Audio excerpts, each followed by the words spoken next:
қалыптасуына, дамуына қандай үлес қоса алады? Енді Ол айтпаса да түсінікті дегенмен де.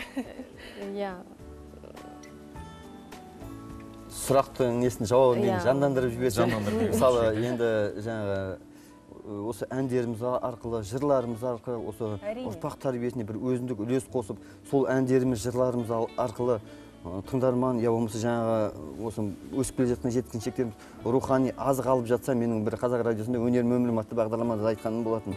Өмірімнің бос өтпеген деп, сол жас ұрпақ сол тәлім тәрбие алып жатса, ата-ананы құрметтеуге, отан сүюге үндеп жатса әндеріміз, жырларымыз. Осы жерде мен жалғағым келіп тұр. Динара, мен сізге сұрақ қойған кезде кішкене қысылып қалған секілдісіз. Мына Таңшолпанның өзіңізге құйған ыстық шайынан алып отырыңыз. Таңшолпанда тек қана жақсылар қосылады. Таңшолпанда айта алмаймыз, біреу кеп тосылады. Мына шайды ішсеңіз, көңіліңіз ашылады. Ашылып, бізбен бірге сұхбатты жалғастыратын боласыз. Ұрттап отырыңыз. Сұрағымызды ары қарай жалғастырайық. Бүгінгі таңда мектеп жасындағы және балабақшада жүрген оқушыларға, бүлдіршіндерге арналған патриоттық әндер көп пе? Енді Аллаға шүкір, мен өзі осы тәуелсіздік алған жылы 1991 жылы осы еңбек жолымды бастап, қазіргі таңда тәуелсіздікпен бірге тура менің еңбек жолыма тура 25 жыл толып отыр қазіргі таңда. Енді өзім ұстаздық еткен жалықпас үйретуден балаға деп, сол мектеп қабырғасында еңбек жолын бастап, қазіргі таңда осы Астана қаласының нөмір 70 мектеп лицейінде еңбек етудемін. Осы шәкірттермен ұрпақ тәрбиесіне бір өзіндік бір өзімізше бір үлес қосып жатырмыз енді.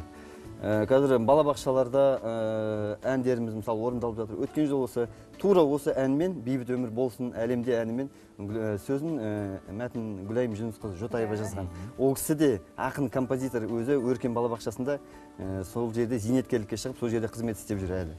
Сол Гүлайым Жүнісқызы жаңағы балаларды балабақшаның балаларын дайындап, ақ көгершін байқауының тура осы әнмен бірінші орын алған халықаралық байқауда. Құтты болсын дейміз.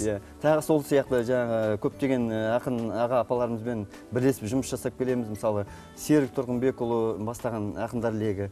Серік Тұрғынбекұлы, Ерғожа Тілепбердиев, Гүлайым Жүнісқызы, Мұқият Қойшыбайұлы, Еркебұлан Андамас, Алматыдан Әсел Оспан, сосын Бақытгүл Бабаш, тағы көптеген ақындарымызбен осылай бірлесіп шығармашылықта осында байланыс жұмыс жасап келеміз.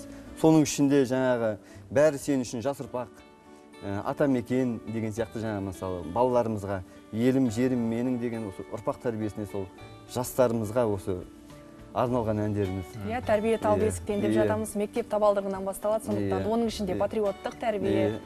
Сондықтан өте орынды деп. Сосын тағы бір айта кететін, Алматыда өскен республикалық байқауда менің Бауыржан Момышына арнау деген әнім республикадан орын алып келіп, одан кейін осы Астана қаласында авторлық әндер байқауы өткен. Сол жерде топ жарып, бас жүлде алып, тура осы Таңшолпан бағдарламасына келіп, әнімді орындап кеткен болатын шәкіртім. Жамбыл, Әлекбай Жамбыл деген. Осындай жағымды жаңалықтармен келесі әдетте.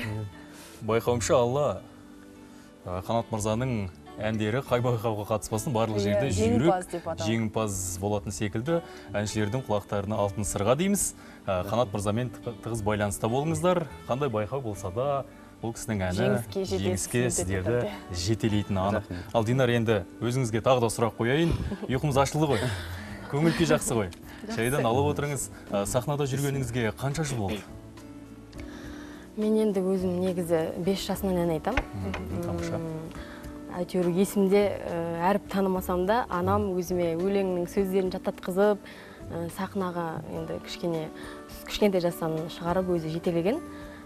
Ал Астанада жүргеніме осы 2017-те 10 жыл болады.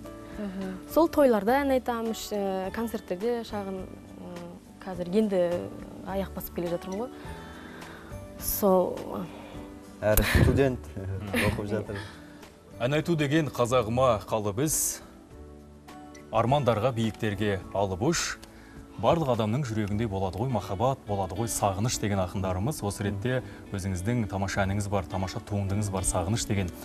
Бірін-бірі сағынып отырған көрермендеріміз болса, алыстағы ағайынын және сүйген жанын сағынған жандар болса, осы ән Таңшолпан студиясында шырқалады. Олай болса ән сұрайық сіздерден.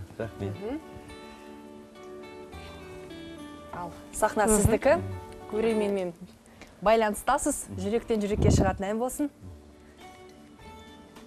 Ал біз тыңдайық.